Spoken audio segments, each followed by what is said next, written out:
What's up, y'all? It's your boy eBay Fight Predictions in the building. We got some breaking, breaking, breaking news. I guess this isn't really breaking news. This has been out for a minute, but since I guess I am kind of late. I will give you guys an early prediction.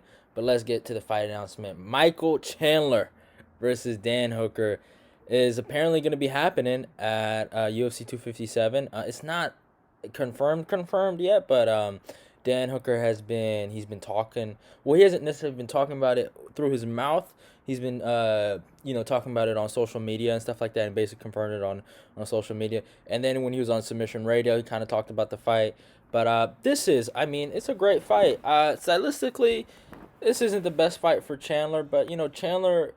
I know a lot of people don't like Chandler. It's crazy. They don't like both of these motherfuckers. I see people, they hate Chandler and Hooker. They both hate him. So it's gonna be really interesting to see how this plays out in terms of like fan appeal and who is everyone gonna be siding with. But you know Chandler, you got to give the guy credit, man. He does have wins over Benson Henderson, Eddie Alvarez. Those are guys that have fought in the UFC. He beat Eddie before Eddie even got a UFC championship, so that says something. Eddie has wins over Justin Gaethje. Has done his thing over Dos Anjos. He has really good wins in the division that even the date by right now. So I think it's a good matchup. But we're gonna see if Chandler is for real. Chandler is what 34 now, and he's right near the end of his prime. But we've seen guys at 34 or 35, like Tyron Woodley, win a world championship. So it's not impossible. But I think he doesn't. I honestly do think if him and not Michael Chandler, if Chandler and Dan Hooker are in the same in the same room, and one of them needs to get out to survive, Hooker will get out before him. I really do believe Hooker will knock this fool out. I'm going first round knockout. I don't think. I think Chandler can make it longer than what he needs to. I think he can do stuff there. He has really good in and out motion, and the way his footwork. I like his hands. He has good wrestling. But this is just stylistically the worst matchup, man. Hooker has great takedown defense. He has a good reach. He's long, lengthy, um, and this is probably going to be a 3 round fight.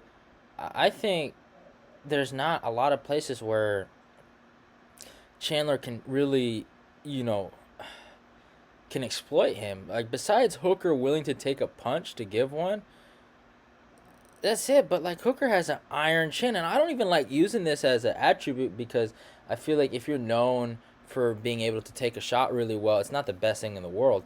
But in this scenario, like I guess I have to give that as an attribute for Hooker. We've seen Chandler get dropped. We've seen Chandler get knocked out. We've seen him get stopped before. It's happened.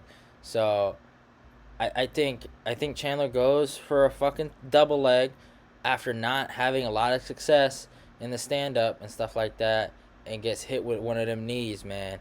Like the way he times those knees, like guys on Jim Miller, Ross Pearson, man, just like killer knees, and I think he's gonna give a rude awakening, for Chandler, but I don't know, man. It's hard for me to see a way of Chandler winning. Like, think about it, man. Like, Hooker already got a win over one of his teammates in Stanford MMA, and Gilbert Burns. I guess people don't want to even talk about that fight. Like, that fight never happened. But, yeah, like, and we talk, I hear all these. I get it. Hooker, not Hooker, Gilbert, he had a lot of weight cutting issues at 150, I guess. I suppose, even though he has wins at 155. Apparently, it was hard for him to cut weight there. But if he fights a killer, like and when, to go back to the actual Gilbert fight, but if you remember watching the Gilbert fight, um, Gilbert couldn't do nothing. He tried to take him down, and Hooker threw on a choke, and it kind of scared Gilbert. And I think, yeah, I think Chandler. I don't think Chandler's gonna have anything for Hooker that's gonna surprise him. I think he's gonna hurt that boy. Um, I just I really honestly don't think there's if I was to really look, like maybe by decision, maybe if Chandler can outmuscle Hooker and stuff like that, and keep him on the cage, and and use enough of striking stuff like that to win points, he maybe can win a decision. I don't see him knocking out Hooker. Now another thing you gotta look at for Chandler, right? Chandler had a first round knockout over Benson Henderson, and has it hasn't really taken a lot of damage.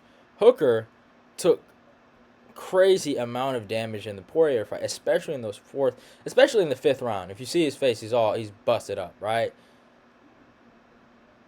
That might lead to something for Chandler, but I have to see it first. Um, some degrading of Hooker's game, but I think Hooker's gonna come back with a vengeance. I think that Poirier fight actually got him better than worse. I think hearing the way he talks about that and hearing about what him and his guys are planning to do, and how he wants to not get hit and hit the other guy, and he wants to play that game of he really wants to hurt people now. And even though he wanted to hurt people before, but he really wants to finish fights now instead of like trying to get decisions. I think he's gonna have his way with Chandler. Um, I think this is a bad matchup, but Chandler's a G for taking the fight, though. I'll give him that. He is a G. That is a boss move. So I give him credit for that. But it is what it is, y'all. Hope you guys enjoyed the video. This might be the last video of 2020. I know I said the eBay prediction awards would be the last video, but I was like, I might as well give the people some content. I ain't no hater. But yeah, don't forget to follow me on my Twitter. Don't forget to follow me on my Instagram. And eBay Fight Predictions out. Like, comment, and subscribe. Go click the notification button. Share. And eBay Fight Predictions is actually really, really out. Love y'all and goodbye.